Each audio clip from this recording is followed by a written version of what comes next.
Segunda Coríntios, capítulo 11, nós vamos a partir do versículo 1. Lá na sua casa, permaneça com a sua Bíblia aberta e a nós aqui no templo, porque toda a nossa fala vai estar fundamentada nos versículos de 1 a 15, do capítulo 11 da segunda carta de Paulo aos Coríntios, ou Coríntios. Senhor, ilumina-nos para o entendimento da Tua palavra. Abra nossos corações para recebê-la de bom grado. Abençoa este que te fala, para que eu seja o instrumento do Senhor para se expressar ao Teu povo. É o que te pedimos em nome de Jesus, orando. Amém. Nós vamos ler, irmãos, até o versículo 4.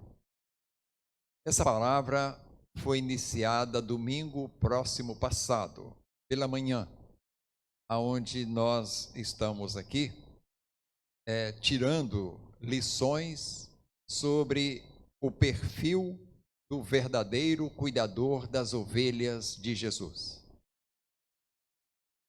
Qual é o pastor que Jesus tem para as suas ovelhas?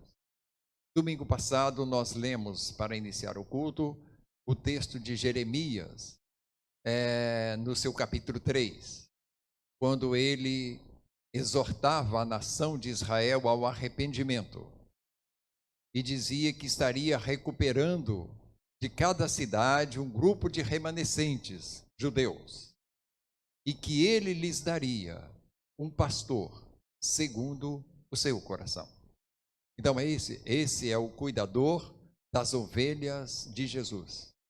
O seu perfil, o apóstolo Paulo muito bem descreveu nesse capítulo 11 da sua segunda carta aos Coríntios. Até o versículo 4 diz assim: quisera eu me suportasseis um pouco mais na minha loucura. Suportai-me, pois, porque zelo por vós com zelo de Deus, visto que vos tenho preparado para vos apresentar como virgem pura a um só esposo, que é Cristo. Mas receio que, assim como a serpente enganou a Eva com a sua astúcia, assim também seja corrompida a vossa mente e se aparte da simplicidade e pureza devidas a Cristo. Se na verdade, vindo alguém, prega outro Jesus que não temos pregado, ou se aceitas espírito diferente que não tendes recebido, ou evangelho diferente que não tendes abraçado, a esse de boa mente o tolerais. Os irmãos podem se assentar. Sabemos, irmãos, que o apóstolo Paulo, nas suas viagens missionárias, foi quem pregou na região da Acaia, onde estava a cidade de Corinto, e ali organizou-se a primeira igreja em Corinto.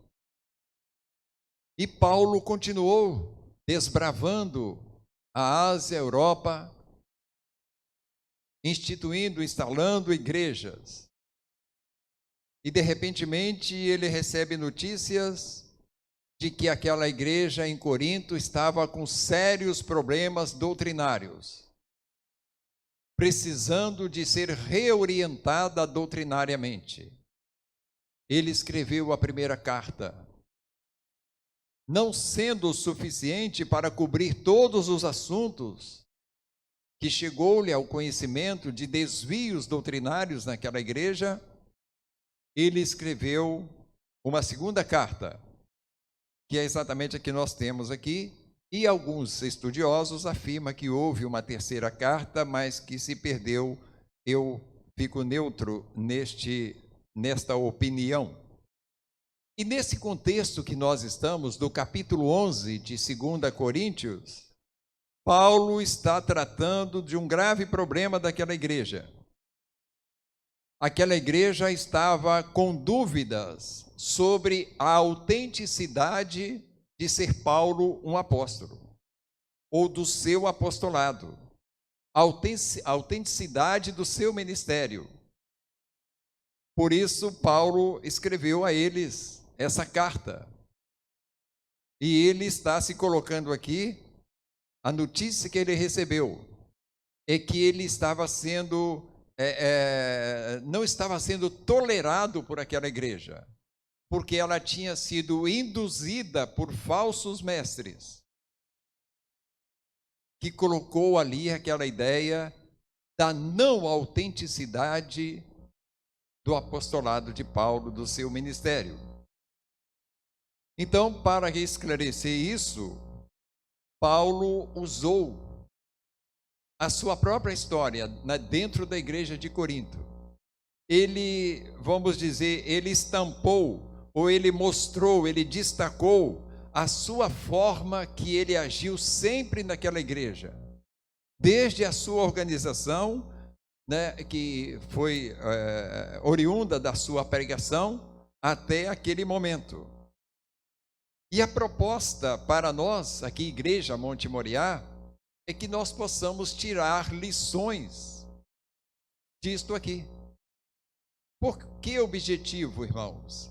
A igreja precisa ter um discernimento claro, porque a igreja é dinâmica. A igreja, ela possuirá outros e outros e outros pastores. Os pastores passam, a igreja fica. E a cada processo de sucessão, a igreja tem a responsabilidade de saber qual é o pastor que Deus tem para ela. E olhando para o texto, consultando Deus, você vai ter certeza que vai traçar o perfil de um pastor, segundo o coração de Deus. Amém, meus irmãos? Esse é o objetivo. Não tem nenhum emocionalismo nisso, sensacionalismo ou momentismo, tá? Os irmãos entenderam o que é momentismo? Entendeu, sim. Tá? Não tem esse objetivo. O objetivo é o pastor precisa preparar a igreja para todos os assuntos que vão acontecer nela, tá? Fatalmente. Muito bem. Domingo de manhã nós falamos aqui 2 pontos que caracteriza um pastor segundo o coração de Deus. O primeiro, nos 2 primeiros versículos que nós lemos, que nos fala, o Thales até já projetou para mim, obrigado. Esse pastor nunca deve restringir da igreja ao que a submeta ao zelo de Deus. Deus zela por cada um de nós, meus irmãos. Mas ele zela usando o pastor, como nós lemos aqui no versículo 2, que esse pastor tem a responsabilidade de apresentar a igreja a Deus, o noivo da igreja, de uma forma pura, de uma forma não prostituída, maculada. Então, isso é o zelo de Deus pela igreja que nós vimos. Então, se você ler o versículo 1 e 2, Paulo assim fez com aquela igreja. E nós vimos também como segundo ponto, Thales, que esse pastor deve sempre, ou seja, alertar assiduamente a igreja quanto às astúcias do enganador. Sempre haverá investidas do enganador contra a igreja de Jesus. Sempre haverá investidas do maligno contra a igreja de Jesus. Por isso, Paulo, no versículo número 3, que nós lemos, diz: receio que, assim como a serpente enganou a Eva com a sua astúcia, assim também seja corrompida a vossa mente e se apartem, ou se aparte, da simplicidade e pureza devidas a Cristo. A igreja tem que ter consciência disso, tá? E o verso 4 diz: se na verdade, vindo alguém, ou seja, o enganador, prega outro Jesus que não temos pregado, e vem o outro, ou se vocês aceitam outro espírito diferente do que tendes recebido, ou evangelho diferente do que tendes abraçado, a esse de boa mente vocês aceitam. Então Paulo estava sendo intolerável naquela igreja por causa dessas pessoas que pregavam outro Jesus. Não existe, evidentemente, outro evangelho, uma forma diferente de manifestação do Espírito Santo, e aqueles eram tolerados. Mas a lição para você, irmão querido, é que você verifique se o seu pastor está pregando o Jesus, o Messias Salvador da sua alma, não o curandeiro do seu corpo, por exemplo. Se o seu pastor está te ensinando devidamente a devida doutrina do Espírito Santo de Deus. Se o seu pastor não abre mão do Evangelho na sua proclamação, na sua pregação. Essa é a missão do pastor, segundo o coração de Deus. Mas, caminhando, nós vamos estar vendo o terceiro ponto, olhando para o texto de Coríntios, no versículo 5 e 6. Os irmãos acompanhem comigo, por favor. Porque suponho em nada ter sido inferior a esses tais apóstolos. E embora seja falto no falar, não o sou no conhecimento, mas em tudo e por todos os modos vos temos feito conhecer isto. Está vendo aqui, irmãos? Essa ideia de apóstolo não é de hoje, não. Já estava aparecendo na igreja de Corinto outros que se diziam ser apóstolos. E eu, particularmente, tenho ensinado a essa igreja que apóstolo foi um ministério ligado ao ministério terreno de Jesus, não para esse tempo. Então, o verso 5, nós lemos aí, exatamente 5, né? Suponho em nada ter sido inferior a esses tais apóstolos. Observe o tais, irmãos. Tá? Então, o que Paulo ensina aqui, irmãos, como lição para nós? O pastor, segundo o coração de Deus, ele tem que priorizar a transmissão clara do conhecimento, independentemente ou em detrimento da sua eloquência. Lição importante para isso, irmãos. O falso mestre, ele é apto em eloquência. Ele se aprimora na eloquência. Ele se aprimora na forma de dizer, de pregar, de convencer as pessoas pelas palavras suas, pelas histórias suas, pelos livros que ele lê, pelas histórias dos livros. E Paulo não era um pastor assim. Por isso ele estava insuportável, porque tinha outros lá pregando coisas interessantes. Tinha uma eloquência muito grande, uma forma muito simpática de falar, que enchia os olhos daquele povo. Mas Paulo não tinha essa preferência de eloquência atraente. Ele tinha conhecimento. E ele precisava passar conhecimento para o povo de Deus. Não é assim que os irmãos lêem o versículo? É exatamente isso, o verso 5 diz aí: porque suponho em nada ter sido inferior a esses tais apóstolos, e, embora seja falto no falar. Paulo não era um pregador eloquente. A igreja reclamava disso. Não há quem suporte esse Paulo. Ele prega demais, ele fala demais, ou ele grita demais, não sei. O que mais? Embora seja falto no falar, não o sou no conhecimento, mas em tudo e por todos os modos vos temos feito conhecer isto. Ou seja, não prestem atenção na minha forma de falar, prestem atenção naquilo que eu ensino a vocês. Faz sentido aí, meus irmãos? Então, isso é importante, sim, fundamental. E isso tem muito peso na igreja, tá certo, irmãos? Porque muitas e muitas igrejas são levadas pela eloquência, pela empatia, pela simpatia daquele que se propõe a ser o seu pastor.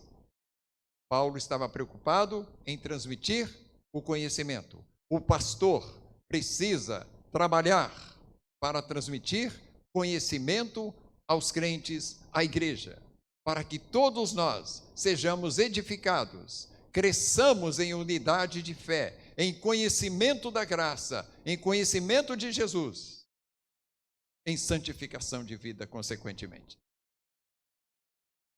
Então é isso aí. Quarto ponto, Thales.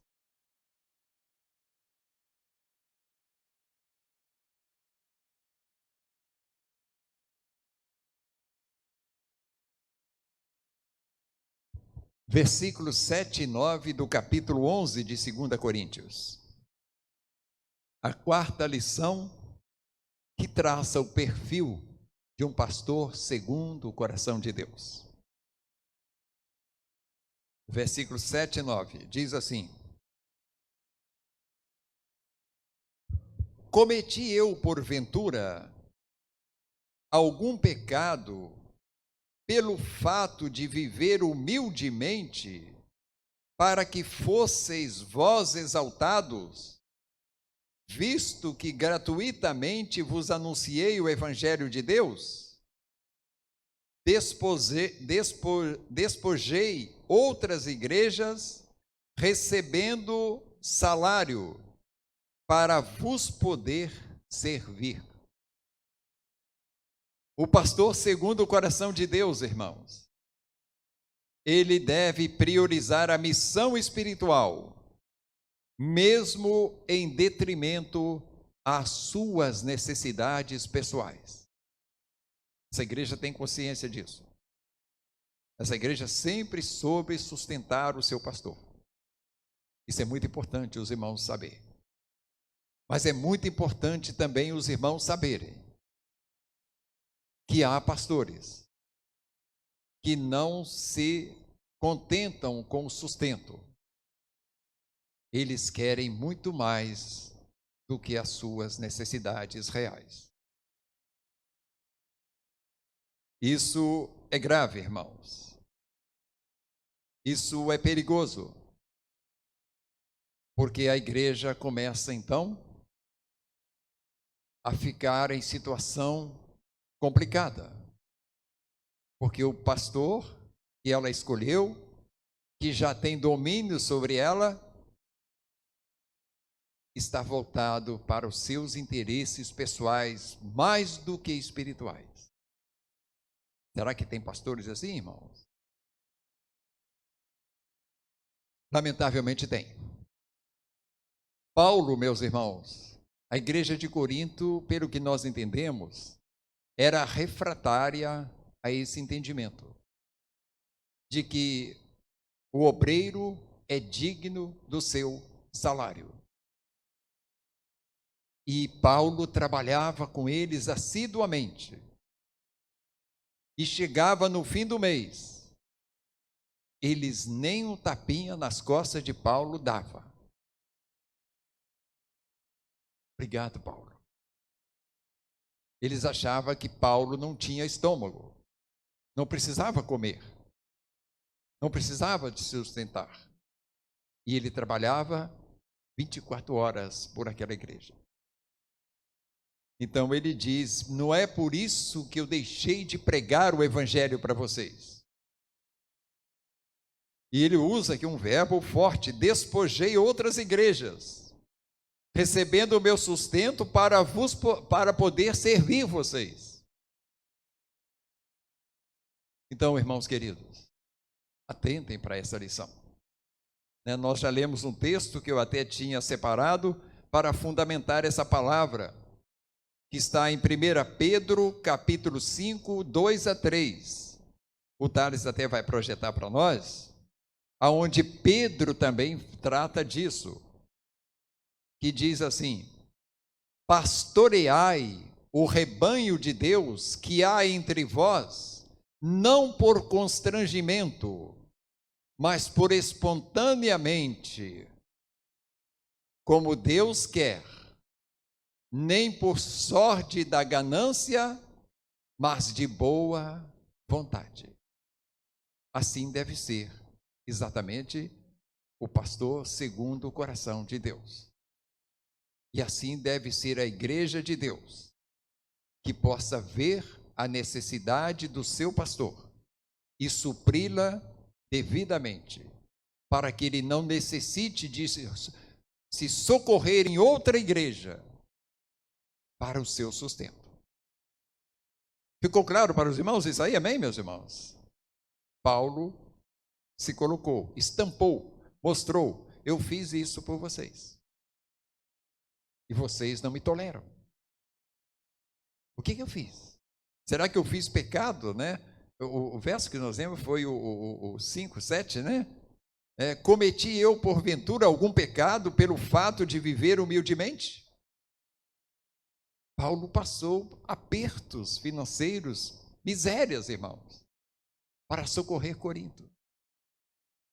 E eles estavam ali duvidando da sua condição de apóstolo. Então, meio complicado isso, tá certo?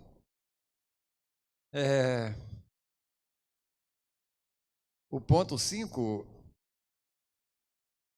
tem mais um restinho ali, né, Thales? Deixa lá para nós, por favor, o texto. Eu te atrapalhei, né, Thales? Ok. 1 Pedro 5, 2. Agora a parte seguinte do versículo. Foi, Cepa? Isso. Nem como dominadores dos que foram confiados, antes, tornando-vos modelos do rebanho. Isso aqui também é algo extremamente necessário a igreja verificar, que o seu pastor seja digno de ser modelo de vida espiritual para cada um de vocês. Em outra parte, Paulo diz: sede meus imitadores, como eu o sou de Cristo. Então, a confiança que tinha aquele homem que estava sendo colocado em xeque por aquela igreja, a ousadia espiritual, a fé arraigada de desafiar um rebanho a imitá-lo, só pode vir de um homem que tem o único objetivo de viver uma vida semelhante à de Cristo. E assim foi Paulo às igrejas. Assim deve ser o pastor das igrejas de Jesus. Agora sim, ponto 5. Isso mesmo, Thales? Isso. Verso 10 e 11. Diz assim: a verdade de Cristo está em mim. Por isso, não me será tirada esta glória nas regiões da Acaia, Corinto. Por que razão? é porque não vos amo? Deus o sabe. Sabe o que estava acontecendo ali naquela igreja, irmãos? Paulo não falou para aquela igreja que ele precisava de um sustento. E os falsos apóstolos começaram a dizer, a prova de que ele não é apóstolo, que ele não exigiu de vocês o sustento que nós exigimos. Por outro lado, se Paulo tivesse exigido, eles estariam pegando esse lado para também acusar Paulo. Então, acontecesse o que acontecesse, de qualquer forma, sem ou com ajuda, ele seria criticado, seria colocado em xeque o seu apostolado. Então, por isso, meus irmãos, o pastor da igreja de Jesus deve ter a sua glória pessoal focada na defesa irrestrita da verdade de Cristo, que é o verso 10 e 11 que nós lemos aqui. A verdade de Cristo está em mim. Isso é uma segurança de um homem que tem certeza de ser um chamado por Deus para pastorear as ovelhas que Deus comprou com o sangue de Jesus. Porque elas só têm um alimento, que é a palavra de Deus. Para pastorear os filhos de Deus, adotados em Cristo Jesus, ele precisa ter a segurança de dizer: a verdade de Cristo está em mim, por isso não me será tirada esta glória aqui nessa igreja, na região da Caia, em Corinto.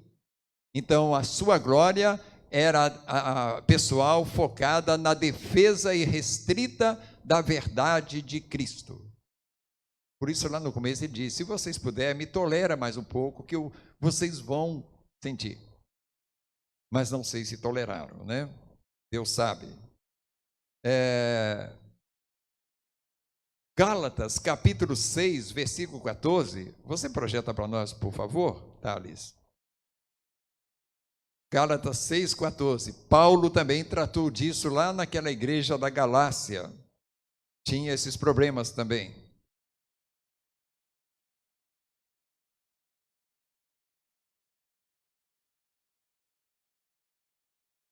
Mas longe esteja de mim gloriar-me, senão na cruz do nosso Senhor Jesus Cristo, pela qual o mundo está crucificado para mim e eu para o mundo.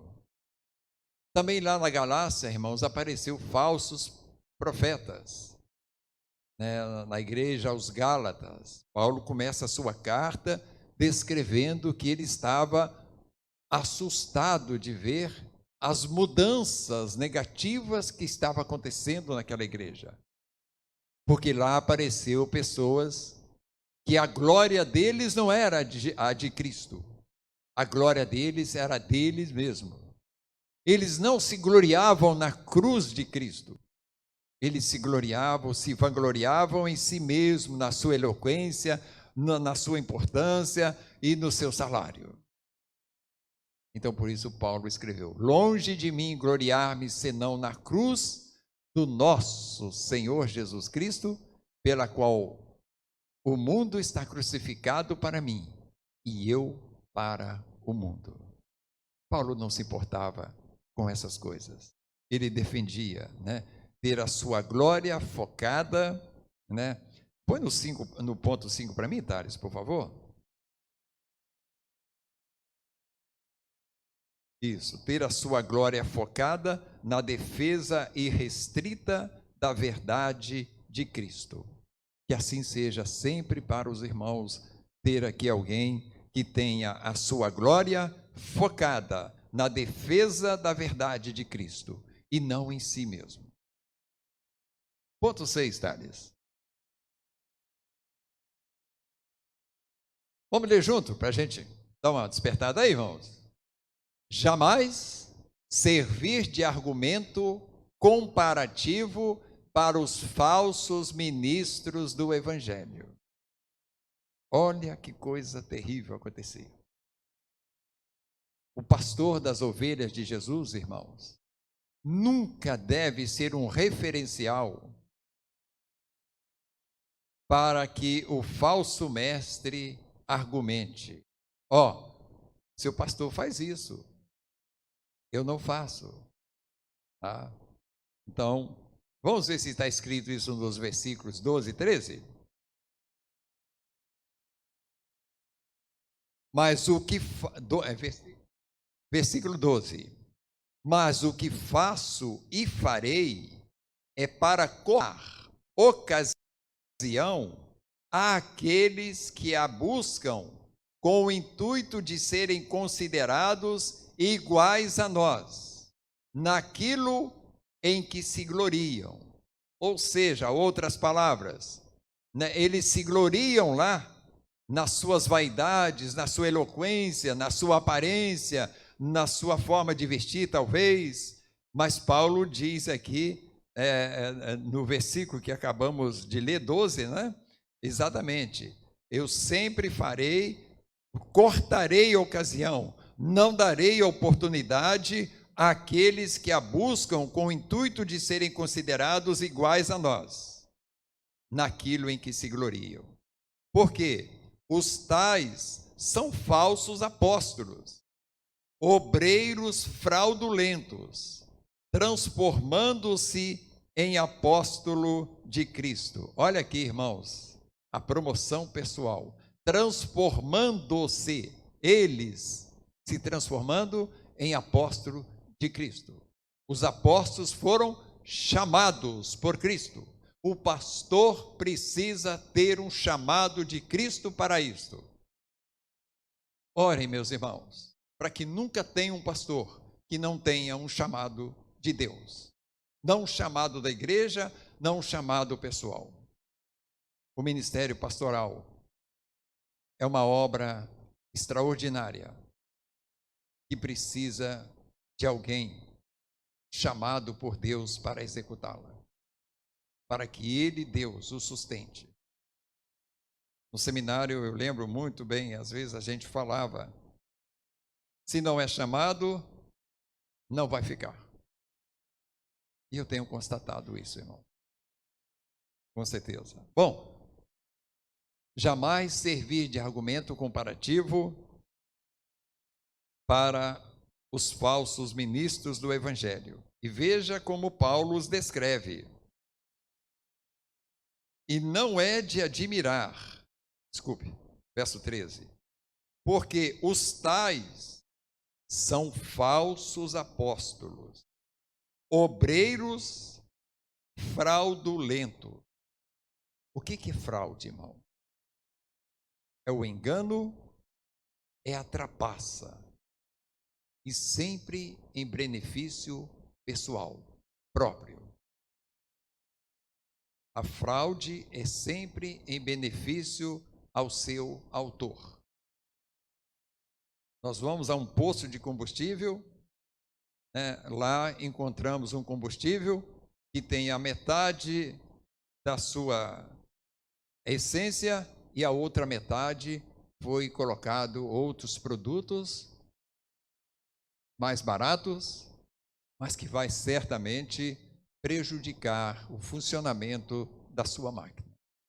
Isso é uma fraude. Então, irmãos, estejam atentos, porque assim como em Corinto apareceu esses obreiros que estavam ali desmoralizando Paulo, apóstolo, eles eram, na verdade, obreiros fraudulentos, transformando-se ou transformando a si mesmo em apóstolo de Cristo. Então alguém pode bater na porta um dia desse aí, tá, irmãos? E dizer, olha, eu sou pastor chamado, formado no seminário dos Estados Unidos. Vocês querem que eu pastoreie essa igreja? Estou exagerando aqui um pouquinho, tá, irmãos? Eu tenho certeza que isso não vai acontecer, mas pode acontecer, tá certo, irmão? Cuidado com obreiros fraudulentos. Cuidado com obreiros cuja glória não está na verdade de Deus, mas está nas suas próprias vaidades, nas suas próprias exigências. Eles serão pesados, sempre pesados para a igreja. Mas tem trunfos malignos que facilitam o trabalho dessas pessoas.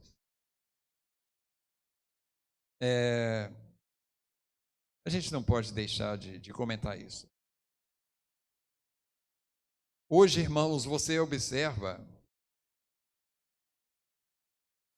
hoje não, desde esse tempo, talvez quase 2000 anos atrás essa carta foi escrita, talvez 60, 40 DC, já existia pessoas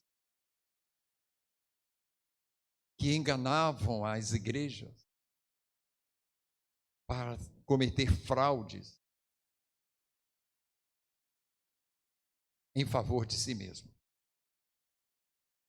E certamente as igrejas enchiam, porque eles eram eloquentes, eles eram simpáticos, eles eram isso, eles eram aquilo, pregaram o evangelho e promovia lá as semanas, as sextas-feiras de libertação, de cura. Não estou citando igreja de ninguém, tá certo, irmãos? Mas observa o número de membros dessas igrejas, que já nem pode mais ser um templo. Tem que ser galpão ou céu aberto para comportar o número de pessoas. E eles não omitem-se de que se transformaram em pastores, em apóstolos de Cristo, e eles não têm como tornar incógnita as suas riquezas, os valores que eles têm faturado às custas do povo de Deus, às custas da infelicidade, do infortúnio das pessoas que precisam, doentes, que são ali. E eu falava para os irmãos que eles têm um auxiliar muito propício para isso. Eficaz não, propício.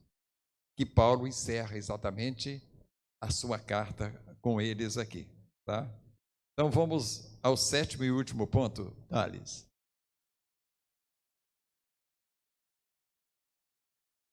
O pastor das ovelhas de Jesus nunca deve ter dúvida de que a igreja pode cair no engano pelas astúcias do tentador.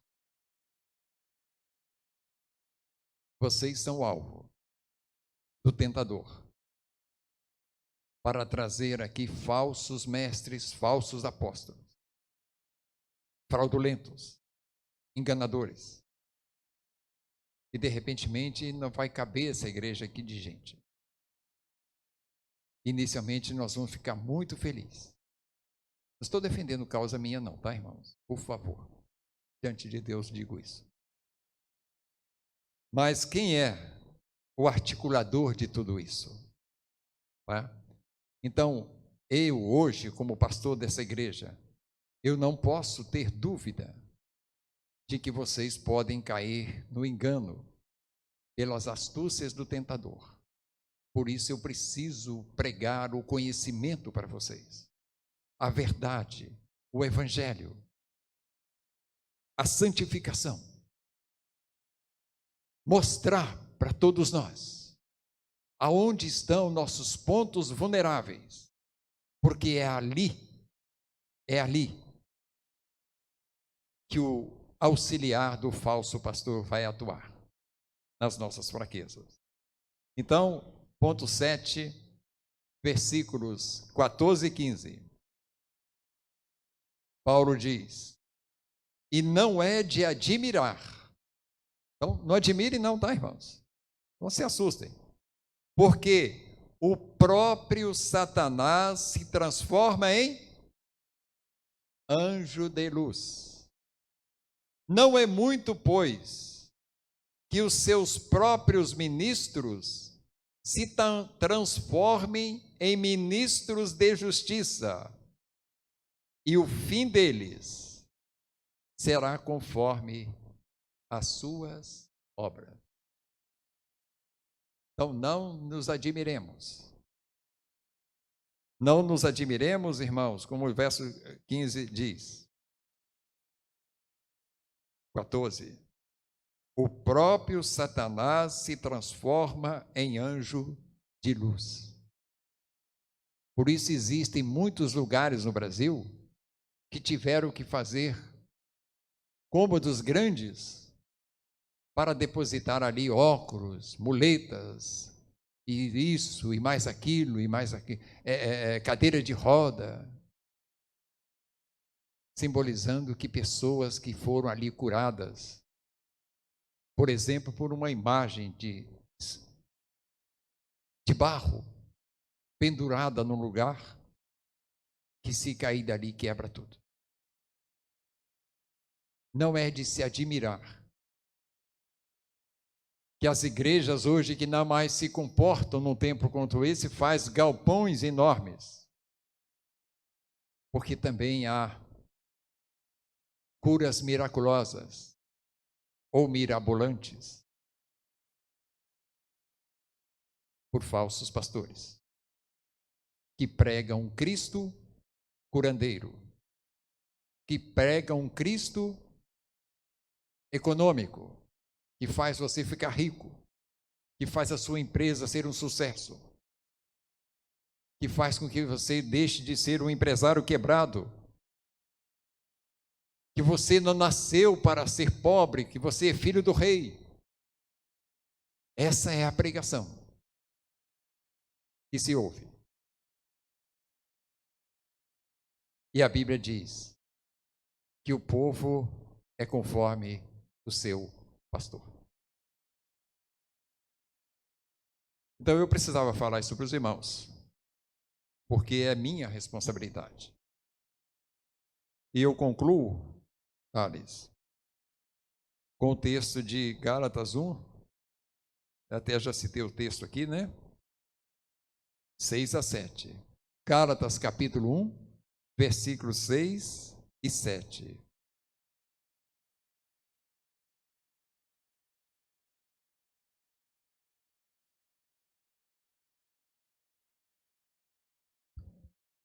Admira-me que estejais passando tão depressa daquele que vos chamou na graça de Cristo para outro evangelho, o qual não é outro, senão que há alguns que vos perturbam e querem perverter, deturpar, mudar o evangelho de Cristo. Então isso acontecia também na Galácia. Os falsos mestres que enchiam as igrejas. Então, meus amados irmãos, o pastor nunca pode ter dúvida de que a igreja pode cair no engano pelas astúcias de Satanás, que pode transformar-se em anjo de luz. Não é o pastor que está falando, é o texto que está dizendo aqui, que não é de se admirar, porque o próprio Satanás se transforma em anjo de luz. Não é muito, pois, que os seus próprios ministros se transformem em ministros de justiça. Então não se iludam, irmãos. Orem, orem e orem, para que essa igreja nunca seja vítima do engano, das astúcias do Satanás. Vamos concluir, Thales? Primeiro, a igreja existirá até quando, irmãos? Até a consumação dos séculos. Os teus netos, os meus bisnetos, Vão passar, vão morrer, a igreja, se o Cristo não voltar, estará aí. Segundo, Tales, muitos líderes ela terá. Por isso, deve sempre estar preparada para esse discernimento. Eu cito aqui, irmãos, né, não vou ler o texto porque nós estamos, não quero passar da hora, tá? Lá em Apocalipse, nas 7 igrejas que Deus escreveu através de João, tem o exemplo positivo da igreja de Éfeso. Capítulo 2 de Apocalipse, 2 e 3. Que uma das referências positivas que Deus fez daquela igreja é que ela não tolerava os falsos apóstolos que batiam às suas portas. Então, esse é o exemplo positivo. Leia lá a carta do Apocalipse, capítulo 2, à igreja de Éfeso. Ao passo que a igreja de Pérgamo e Tiatira é o exemplo negativo. Porque apesar de ter obras boas, eles toleravam lá doutrinas distorcidas da verdade de Deus. Que lá está escrito doutrina de Balaão, dos Nicolaítas e de outros mais, e também Jezabel, que na verdade era o culto voltado para a orgia, para a folia, para o carnaval, semelhante àquele culto que o povo prestou ao bezerro de ouro. E o povo se levantou para comer e para dançar e pular, não era mesmo? Que Deus viu lá do céu. Então, Tiatira, isso mesmo, né? Tiatira e Pérgamo tolerava esses falsos mestres. Leia lá em Apocalipse 2, 14 a 15, 20 a 21. A doutrina de Jezabel, dos Nicolaítas e também de Baalim, que eram cultos voltados a sacrifícios e tudo mais, comer carne sacrificada a ídolos e, em sua maioria, orgia, inclusive com prostitutas cultuais. Eles toleravam isso e Deus reprovou por isso. Leia lá depois capítulo 2. E caminhando ao final, Tales, Deus jamais aprovará uma igreja que tenha um líder que não tema e não creia de forma irrestrita em Deus. Irmãos, um pastor que tem coragem de pregar a palavra de Deus e não crer naquilo que prega é um hipócrita muito grande. E a Bíblia diz aqui no final do versículo 15 que o fim deles será conforme as suas obras. E lamentavelmente, irmãos, existem muitos pastores que pregam e não creem no que pregam. A igreja precisa ter esse discernimento. Como é que diz a Bíblia para identificar isso? Pelos vossos frutos conhece a árvore. Exatamente. E, concluindo, Tales, meu objetivo, eu já falei para os irmãos no início, nesses tempos, é unicamente preparar a igreja para esses inevitáveis momentos. Como disse no início, a igreja permanece, o pastor passa. E vocês têm, os batistas, a responsabilidade de achar, não, de buscar de Deus o pastor segundo o coração de Deus, não segundo o coração de vocês. Porque o nosso coração é o quê, irmãos? É enganoso. E se ele é enganoso, ele nos leva ao engano. Porque o coração é a fonte de todas as nossas decisões. Por isso eu achei pertinente Eu não sei se eu vou encerrar a minha carreira já agora, não sei. Porque eu tenho que... O ministério, irmãos, para mim, pastor Celso, não é meu, não é da Monte Moriá, é de Deus. Mas eu sei que ele vai terminar uma hora. E eu quero que os irmãos se lembrem desse texto. Que os irmãos, antes de tudo, orem e analisem esse texto, que ele vai traçar o perfil exato do pastor, segundo o coração de Deus, para todos os vocês.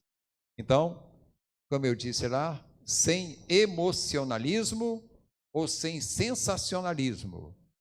E eu digo sem momentismo. Não pense que esse é o objetivo. O objetivo é preparar os irmãos para isso. Pode ser amanhã, depois, dezembro, janeiro, fevereiro, 2028, não sabemos. Mas vai chegar o momento desse aí. Tá certo, meus irmãos? Que Deus nos abençoe para esse entendimento. Santíssimo Deus, obrigado por esse dia glorioso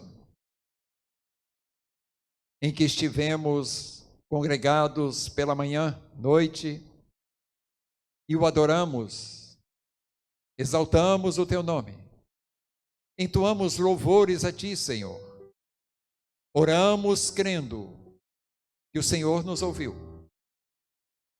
Dia em que o Senhor nos falou, pela manhã, aonde ouvimos, Deus, o que o Senhor pode fazer na vida de um homem, mediante o seu arrependimento. E que nós, por isso, não devemos julgar, porque é pecado. E que o Senhor abençoe essa igreja, que ela tenha do Senhor o discernimento do obreiro, que haverá de dirigi-la em toda a sua história. Nós te pedimos por isso, orando em nome de Jesus.